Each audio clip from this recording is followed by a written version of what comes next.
son mandat d'excellence. Vous voyez, il y avait, c'était une armée, il y avait des généraux, il y avait des capitaines, des commissaires, des, je ne sais pas, toutes sortes de personnes gradées. Mais ils avaient comment un mandat d'oiseau.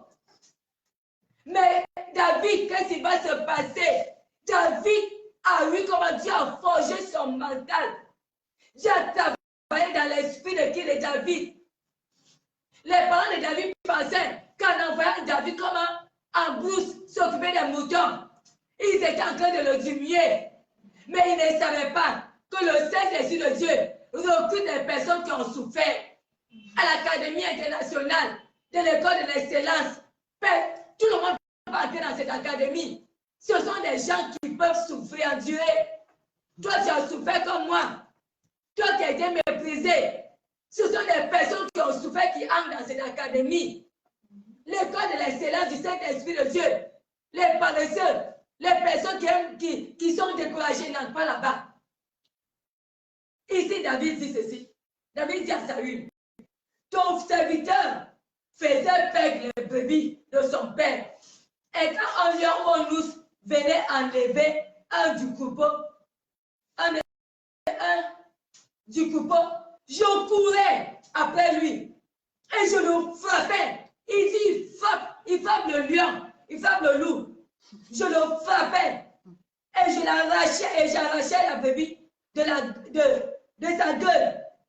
Et s'il se graissait contre moi, s'il se graissait contre moi, je le saisissais par la gorge. Vous voyez un petit David, il saisit le lion par la gorge. Il dit, il se graissait contre moi, je le saisissais par la gorge et je le frappais. Un jeune homme qui attend comment le lion, le loup par la gorge et qui le frappe. Alléluia. C'est l'école de l'excellence. Quand tu as souffert dans la vie, tu es entré dans l'école de l'excellence du Saint-Esprit. À l'école de l'excellence, c'est les gens comme nous. Alléluia. Amen. Nous sommes à l'école de l'excellence. Nous qui avons souffert dans la vie, tu es allé dans la bonne école. Tu ne savais pas que ta souffrance, tu étais admis à l'école de l'excellence. Vous savez, l'école de l'excellence, ce n'est pas tout le monde qui entre là-bas. À l'école de l'excellence de Dieu, ce n'est pas comme l'école de l'excellence des hommes. C'est les gens qui ont souffert, les gens qui ont traversé un moment difficile, les gens qui ont été humiliés, qui ont accepté de marcher avec Dieu, malgré ces humiliations. Ce sont eux qui sont admis comment? Qui sont acceptés, parce que c'est sélectif. On n'accepte pas tout le monde là-bas. On n'accepte pas les gens qui, petits qui sont découragés, petits qui sont abattus, petits qui ne peuvent plus. Non, moi, je ne peux plus. Je vais l'autogarder. Je ne marche plus. C'est bon, non. L'école de l'excellence, c'est sélectif. C'est nous. Alléluia. Ah, nous qui avons beaucoup souffert. C'est nous que Dieu a mis comme à cette école. Donc, il dit, qui se blessait contre moi, je le saisissais par la gorge. Je le frappais. Il prenait sa gorge. Il dit, je le frappais. Et je le tuais. C'est ainsi que ton serviteur a terrassé le lion et l'ours. Il lancera ainsi du Philistin de cet incirconcis, comme de l'un d'eux, car il a insulté l'armée de Dieu vivant. David dit ensuite, l'Éternel qui m'a délivré de la griffe du lion et de la patte de l'ours me délivrera aussi de la main de ce Philistin. Et Saül dit à David, va, que l'Éternel soit avec toi. Alléluia. Va, que l'Éternel soit avec toi. Va aussi, que l'Éternel soit avec toi. L'Éternel qui t'a délivré de l'orphelinat, qui t'a délivré du rejet, de la maltraitance, qui t'a délivré de ce divorce, de ces relations qui a duré, qui n'a pas abouti au mariage, de cette maladie. Le Seigneur qui t'a délivré de la faim, de la misère, des situations difficiles. Il va te délivrer comment? Il va te donner la force pour tuer Goliath. Goliath, c'est la dernière chose qu'il te faut pour entrer comment dans ta royauté. C'est pourquoi on a vu Caleb et Josué pour entrer à Canaan. Ils avaient juste besoin de quoi? Du mental. Ils avaient juste besoin des gens courageux. L'école de l'excellence. L'école de l'excellence. Ici, nous allons prendre Alléluia. Ici, l'école de l'excellence t'amène à te dépasser, à ne plus avoir peur de tes défauts physiques. Même si tu as eu des défauts physiques, l'école de l'excellence t'amène à ne plus avoir peur des défauts physiques. L'école de l'excellence va t'amener à plus travailler ton mental. On voit ici David, c'était un jeune homme beau, petit, mais Goliath, il était grand, baraqué. Mais David, il a tellement souffert dans sa vie. C'est un enfant qui dormait dans la rue, il dort en brousse. Il se bat avec les serpents. Il se bat avec les lions et les ours.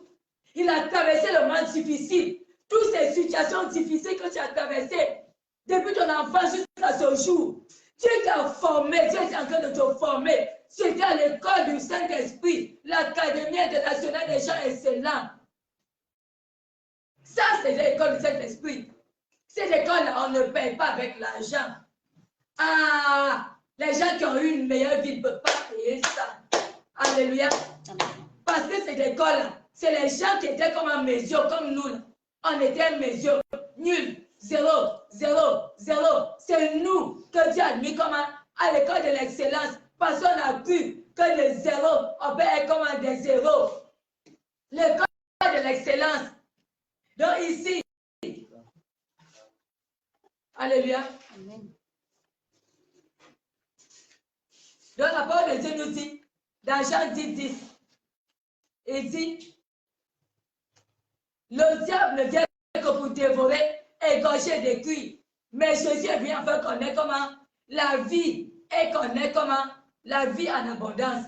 Donc le projet de Dieu est que toutes ces situations difficiles que tu as traversées, que tu puisses avoir comment goûter comment à la vie en abondance, que tu arrives à Canaan, que tu frappes Goliath, que tu deviens roi, reine, que tu puisses être capable de faire comment ce que Ruth a fait pour devenir comment la femme de Boaz. Alléluia, l'école de l'excellence. Daniel, la parole de Dieu nous dit dans Daniel 5, verset 12, Daniel nommé Belshazzar, il avait comment un esprit supérieur. Dieu lui a donné la science, l'intelligence. Il avait un esprit supérieur. Parce qu'il créait Dieu. Et ils ont été éprouvés pendant 10 jours. Les gens excellents n'ont pas peur de prendre des risques. C'était des gens excellents, des enfants excellents. Et la parole de Dieu dit, il avait un esprit supérieur de la science et de l'intelligence. Et ici, 1 Pierre 2, 9 dit, vous, les gens excellents, moi je parle de personnes excellentes, vous, au contraire, vous êtes une race élue. Ce n'est pas tout le monde qui entre à l'école de l'excellence. Ce sont des gens qui ont beaucoup souffert. Des gens qui ont traversé le monde très difficile comme David. Des gens qui ont vécu des situations humiliantes comme Jephthé. Des gens qui ont traversé des situations difficiles comme Gédéon. Il était petit, il était pauvre. C'était difficile. Ce sont eux qui sont admis à l'école de l'excellence. Les personnes excellentes. Moïse, il était dans la maison du roi, mais il a accepté de vivre comme un pauvre. De riche qu'il était comme Jésus. La parole de Dieu dit, Jésus s'est fait pauvre, de riche il était. Afin que par sa pauvreté, toi tu deviens comme un riche. Il a accepté de s'humilier. Moïse a frappé comme un Égyptien parce qu'il voulait sauver. Quand il a su qu'il était hébreu, il a renoncé à la royauté. Parce qu'il a cru que quelque chose de bon pouvait sortir comme de son peuple. Que c'était lui seul qui était capable de sauver ce peuple. Toi seul, tu es capable de sauver ce peuple. Tu peux sortir de là où tu es pour sauver comment ton peuple. Parce que c'est toi seul qui as les stratégies pour aider ce peuple à sortir de cette situation d'esclavage. Donc ici, 1 Pierre 2 nous dit, vous au contraire, vous êtes une race élue, un sacerdoce royal, une nation sainte. Dieu t'a mis à part sur un sacerdoce comme un royal, une nation sainte. Dieu t'a mis à part parce que tu es un roi, tu as une notion royale, tu as une notion de noblesse, tu as une notion d'excellence, tu es excellent, tu es une femme excellente. Dans ton foyer, tu seras excellente parce que tu es précieuse. Parce que Dieu a mis en toi un esprit supérieur comme Daniel. Ici, Hébreu 8, verset 6 dit, il a obtenu un ministère d'autant supérieur. Les gens excellents obtiennent comme un ministère supérieur, qu'il est le médiateur d'une nouvelle alliance. C'est toi qui vas entrer dans l'alliance entre toi et ceux qui souffrent, entre toi et les orphelins. Dieu a besoin d'une nouvelle alliance. Et cette alliance, Dieu veut tisser cette alliance avec toi pour que tu sois l'intermédiaire entre lui et le peuple, entre lui et les veuves, entre lui et les orphelins, entre lui les personnes rejetées, entre lui les enfants abandonnés, entre lui les personnes endeuillées, entre lui les personnes emprisonnées, entre lui les personnes qui sont qui vivent des situations de viol, de violence, les femmes qui ont été battues. Il y a beaucoup de femmes qui sont battues tous les jours. Pourquoi? Parce qu'elles ont été rejetées dans leur famille. Beaucoup de ces femmes ne savent pas où aller. C'est pourquoi dans certains pays, on a créé comme des institutions, des maisons où ces femmes peuvent aller se cacher. Parce qu'elles n'ont pas de famille. Et ce monsieur qui te bat, il sait que tu n'as pas de famille. Il sait que, quel qu'en soit ce qu'il va faire avec toi, tu ne sais pas où aller. Donc il te bat, il te viole tous les jours. Il te fait le mal, il t'insulte. Il fait comment? Non seulement il détruit ton moral et tu as peur de lui. Et tu te dis, si elle le dit, je vais aller où? Tu n'as personne. Tu n'as personne. Et tu as perdu ta valeur. Tu ne connais même pas ton potentiel. Parce qu'il te dit toujours, tu es une idiote. Tu ne vaux rien. Sans moi là, tu ne peux rien faire. Tu es dans mon nez ici. Donc, qui va t'aimer? Moche comme tu es, comme ça. Moi, j'ai eu pitié de toi pour te mettre dans mon foyer. Qui peut t'aimer? Moi, j'ai eu pitié de toi. Tu as assis, si tu m'as ma nourriture, tu grossis pour rien. Tu ne vaux rien. Et tu n'as pas le choix. Par exemple, tu sais que c'est ta nourriture, tu manges, tu fais, tu as grossi. Donc, si tu te laisses, tu vas aller où? Tu es obligé de t'asseoir là et supporter. Quand il vient, il te frappe. Il te frappe. Et tu es assise là, tu ne peux rien faire. Donc, ici, qu'est-ce que Dieu dit? Il dit les personnes, il dit, Jésus a obtenu comme un ministère d'autant supérieur qu'il est le médiateur d'une nouvelle alliance. Dieu veut travailler avec toi parce que tu seras ce médiateur entre Dieu et les femmes qui sont battues. Tu seras un médiateur. Tu vas traiter avec Dieu pour que Dieu t'utilise, pour que tu puisses être capable de dénoncer ces injustices, ces maltraitances, pour que tu crées des foyers pour les femmes qui ont fait qui ont été battues, violées, violentées. Toi seul, parce que tu as vécu ces situations, tu es capable d'aider ces personnes. Les personnes qui ont eu des maladies où personne ne veut s'approcher d'eux. Toi seul, tu as permis que tu aies cette maladie parce que toi seul, tu pourras aider ces personnes. Parce que c'est toi seul qui vis cela. Il y a des situations que peut-être moi, je n'ai pas vécu, que toi, tu as vécu. Donc, c'est toi seul Dieu va utiliser parce que tu es passé par là. Tu comprends la douleur de ces personnes. Tu comprends ce que ces personnes ressentent. Et c'est toi, tu pourras comprendre leur cœur. Tu as besoin de toi. Il a besoin que ce soit. Tu es comme un esprit excellent, un esprit supérieur. Donc, tu deviens comme le médiateur d'une nouvelle alliance entre Dieu, entre Jésus, toi et le Père. Dieu veut, il t'a envoyé, il t'a permis de traverser cette situation parce qu'il veut tisser une alliance avec toi, à travers son Fils, pour que toi, tu puisses être capable, qui va racheter toutes les personnes qui vivent les situations difficiles. Colossiens 3, verset 14 dit, tout ce que vous faites, faites-le de bon cœur. Quelqu'un est excellent, il fait tout ce qu'il fait de bon cœur comme pour le Seigneur. Et non pour les hommes. Quand Dieu va t'élever, Dieu veut t'élever pour que tu fasses ces choses de bon cœur.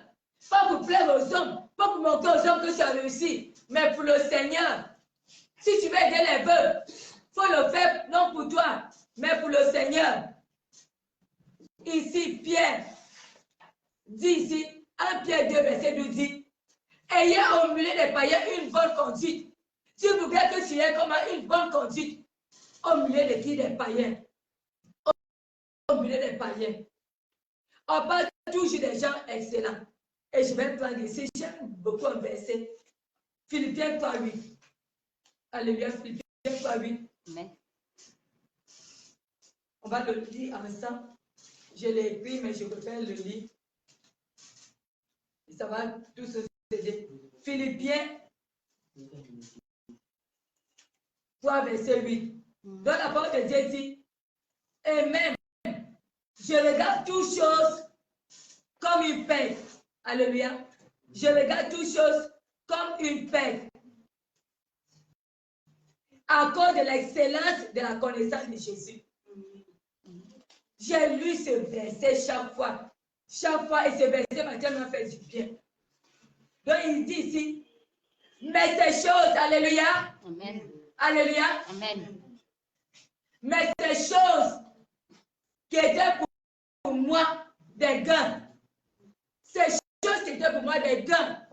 Je pensais que si je quitte cette situation, si je quitte ce travail, si je quitte ces relations, si je quitte cette maison où on m'insulte, où on me maudit, si je fais comme telle chose, je ne vais pas réussir. Le peuple d'Israël avait peur d'aller comment à Canaan parce qu'ils ont vu comment les enfants d'Anak. Ils ont eu peur. Alléluia. Quand il dit ici, mais ces choses qui étaient pour moi des gains, des choses qui étaient pour moi des gains, je les ai regardées comme une peine. Il dit les choses qui étaient pour moi comme des gains. Je pensais que sans ces choses, je ne peux pas réussir. Je pensais que si je fais ça, je ne peux pas réussir. Je pensais que si je laisse telle relation, je ne peux pas réussir. Je pensais que si je fais ça, je ne peux pas réussir. Il dit les choses, deux fois les gains, ce ne sont pas les bonnes choses qu'on garde à nous. C'est la médiocrité qui nous amène à faire certaines choses, à rester dans une situation d'instabilité, de maltraitance, de déshonneur, d'humiliation. On a peur. Si je fais ça, comment les gens vont dire, qu'est-ce que les gens vont dire? Peut-être qu'ils vont me juger. Combien de fois je suis restée dans cette situation de médiocrité? Parce que j'avais peur de ce que les gens allaient dire de moi. Si elle commence à faire ça, elle dit, peut-être qu'elle a fait ça, peut-être qu'elle n'aime pas ça, peut-être qu'elle a fait ça. La peur. Et la peur m'a tellement terrorisée. Et je ne pouvais pas avancer parce qu'il y a certaines choses que je ne pouvais pas faire parce que j'avais peur des gens. J'avais peur de ce que les gens allaient dire, de ce que les gens allaient faire, de ce que les gens allaient penser. Donc je me suis enfermée pour faire plaisir aux autres. Mais j'ai compris que non, je ne suis pas née pour les autres. Je suis née pour faire plaisir à Dieu. Donc je dois me relâcher et faire ce qui fait plaisir comme à Dieu et non faire plaisir aux hommes. Parce que demain, quand je ne serai plus sur cette terre, ce n'est pas un homme qui va me juger, mais c'est Dieu. Il va me dire, je t'ai envoyé faire un travail. Mais tu as eu peur des hommes. Pourquoi Saül a été comment détrôné? Parce qu'il créait le peuple par rapport à Dieu. Dieu l'a rejeté parce que Saül faisait toujours tout ce qui faisait plaisir comme au peuple. Mais quand David est venu, David faisait ce qui faisait plaisir à qui? À Dieu. Et même quand David tombait, même quand David péchait, il savait se repentir. Il savait comment s'humilier devant Dieu. Mais Saül ne le faisait pas. Il s'humiliait jamais devant Dieu. Il partait chez Samuel. Samuel, pardonne-moi. Samuel, pardonne-moi. Et Dieu était fatigué des gens, de personnes comme ça, qui ne savent pas se repentir, qui ne savent pas être humbles, qui ne savent pas reconnaître leur tort. Dieu a besoin de quelqu'un qui sait reconnaître ses torts, qui sait faire son meilleur coup de pas. Tu sais que ce que tu fais en ce moment, ce n'est pas bon. Tu sais que la vie que tu mènes n'est pas bonne. Et tu ne veux pas changer. Et tu ne veux pas t'améliorer. Et tu ne veux pas arrêter. Et tu veux que Dieu te bénisse. Comment tu vas entrer dans l'excellence étant dans la médiocrité? Quelle est l'image que tu donnes aux autres? Donc ici, Pierre, on a vu que Pierre nous a dit, ayez au milieu des païens une bonne conduite. Afin que si même quelqu'un te calomnie, qu'il voie les bonnes choses que tu fais et qu'il adore comme ton Dieu. Donc ici, il dit, mais ces choses qui étaient pour moi des gains, je les ai regardées comme une perte à cause de Christ. Je regardais les choses comme une perte à cause de Christ. Et il continue ici. À cause de l'excellence de la connaissance de Jésus-Christ. Quand on apprend à connaître Jésus, on commence à être comme excellent. Il dit, et même, je regarde toutes choses comme une perte. Je regarde toutes ces choses comme une perte. La maltraitance, l'humiliation, le déshonneur, le fait qu'ils sont en prison, le fait qu'ils sont malades, le fait que j'ai vécu ces situations. Je regarde toutes ces choses comme une perte.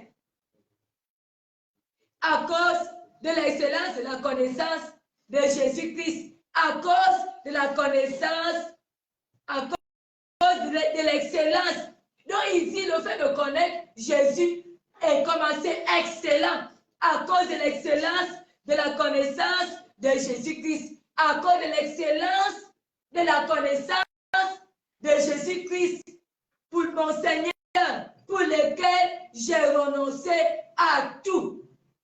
J'ai décidé de renoncer à tout parce que Jésus est excellent. Le fait de connaître Jésus m'a rendu comme un excellent.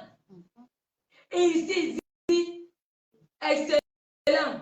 J'ai renoncé à tout. Et je regarde comme de la boue afin de gagner Christ. Il dit, je veux gagner. La parole de Dieu dit, Christ en nous, c'est l'excellent de voir comment la gloire. Si Christ en toi, puisqu'il est excellent, il a un esprit supérieur d'excellence, il va inculquer en toi cet esprit d'excellence, de supériorité, et tu vas voir comment la gloire de Dieu, il va te connecter avec l'esprit d'excellence, avec l'esprit supérieur, de sagesse et d'intelligence, et forcément, tu verras comment la gloire de Dieu, parce que tu as décidé de renoncer à tout, de voir toutes choses comme quoi, comme de la boue, parce que tu as gagné Christ, la gloire de Dieu va remplir comment tout ton être. Alléluia. Amen. Donc ici, pour terminer, je voudrais qu'on retienne que le prix d'excellence, c'est un lauréat qu'on donne aux personnes qui ont fait comment? Aux divers secteurs. Ici, dans les pays, c'est divers secteurs d'activité. Mais divers secteurs de quoi? Des personnes qui ont vécu certaines situations difficiles. Les handicapés ont le prix d'excellence. Les personnes violées ont l'esprit d'excellence. Les personnes comment? Battues, maltraitées, sont admis comment à l'école de l'excellence. Parce que si tu crois que ces souffrances que tu as traversées, Dieu a voulu que tu passes par là pour être excellent, pour être un modèle pour les autres, alors Dieu peut t'amener comment? À l'école de l'excellence. Alléluia. Donc ici, Dieu recrute comment? Les personnes qui ont vécu le moment difficile. Et je voudrais te dire que Dieu recrute encore. Chaque année, on recrute comment? À l'ENA, on recrute à l'école, toutes les écoles recrutent. Mais l'école de l'excellence du Saint-Esprit de Dieu recrute encore. Et Dieu veut que tu puisses poser ta candidature. Tu dis, Seigneur, je pose ma candidature parce que je veux entrer dans l'école de l'excellence. Je veux être excellent à partir d'aujourd'hui. Et le recrutement est lancé. Toi qui m'écoutes, toi qui pensais que ta vie était faite que de médiocrité, à partir d'aujourd'hui, c'est terminé. Entre à l'école de l'excellence et tu feras que tu sortiras là-bas étant comment David, étant roi, étant reine, étant comment Ruth, la femme de Boaz, étant comment quelqu'un d'extraordinaire. Dieu va changer ta destinée. Dieu va changer ta vie. Et comme Josué et Caleb, comme Daniel et ses amis qui avaient comme un esprit supérieur. Et nous allons terminer aujourd'hui avec ce verset de la Bible dans Genèse 41. Tu peux prendre ta Bible Genèse 41, verset 38. Le roi dit, ces paroles plurent à Pharaon. Les paroles de Joseph, quand Joseph est sorti de prison, il a interprété le songe de Pharaon. Ces paroles plurent à Pharaon et à tous ses serviteurs. Et Pharaon dit à ses serviteurs, trouverons-nous un homme comme celui-ci, ayant en lui l'esprit de Dieu? Les gens excellents ont un esprit supérieur, un esprit de sagesse.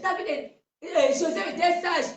Il expliquait à Pharaon tout ce qui allait se passer. Voilà comment tu dois faire. Voilà comment tu dois faire. Où est-ce que Joseph est allé à l'école? C'est la souffrance qui était comme à son école. Il a appris par la souffrance en étant dans la maison de Potiphar. Il a appris étant comment il était formé en prison. L'école de l'excellence. Dieu l'a mis en prison pour le former. Dieu a mis Joseph comment? Dieu l'a envoyé à l'étranger, en Égypte. Dieu a permis qu'il devienne esclave pour le former. Qui a formé Jacob? Ce n'est pas sa maman et son papa. Mais le fait d'être esclave chez son oncle, là-bas, a formé le caractère de qui? De Jacob. Il a réussi à connaître, il connaissait l'économie. Il connaît l'élevage. Comment faire en sorte qu'on peut devenir milliardaire à partir de l'élevage? Il connaissait tout cela. Donc ici, Pharaon va dire, ses paroles plus à Pharaon et à tous ses serviteurs. Et Pharaon dit à ses serviteurs, trouverions-nous un homme comme celui-ci, ayant en lui l'esprit de Dieu? Et Pharaon dit à Joseph, puisque Dieu t'a fait connaître toutes ces choses, il n'y a personne. Il n'y a personne. Il n'y a personne qui soit aussi intelligent, aussi sage que toi. Alléluia. Il n'y a personne qui soit aussi intelligent, aussi sage que toi. Parce que tu as vécu des situations difficiles, tu es passé par des épreuves difficiles et ces épreuves, sans le savoir, tu étais déjà comment admise à l'école de qui? Du Saint-Esprit, l'école de l'excellence. L'école de l'excellence, Dieu a permis que tu ailles à cette école parce que Dieu a voulu te former ton caractère, parce que le temps de l'élévation est arrivé, le temps du succès est arrivé, le temps de régner est comment arrivé. C'est pour cela que tu es passé par ces épreuves à cause difficile, où tu as perdu tous tes parents, où tu es tombé comme dans une embuscade. Tout le monde, ta famille est mort. Ta femme est morte devant toi. Elle était éventrée. Dieu a voulu que tu passes par là parce que Dieu t'admetté comment à l'école de l'excellence. Tu ne savais pas. Je voudrais te dire que tu as réussi le test. Toi qui m'écoutes en ce moment, tu as réussi le test. Ils ont sélectionné, Dieu a sélectionné. Et ton nom est sorti parmi les gens qui ont réussi. Et qui doivent avoir comment recevoir le diplôme. Qui doivent sortir comment avec le diplôme et la médaille. Le temps arrivé où Dieu va te révéler. Les gens excellents sont les gens qui ont révélé le monde. Vous voyez, Joseph était en prison. Mais ce jour-là, Dieu est parti le faire sortir de prison. Parce qu'il était comme le vin sur vin. Donc, il est venu auprès du roi et sa vie a changé. On termine ici en disant, il n'y a personne aussi sage que toi. J'ai été établi sur ma maison et tout mon peuple obéira à tes hommes. Le vent seul m'élèvera au-dessus de toi. Pharaon dit à Joseph,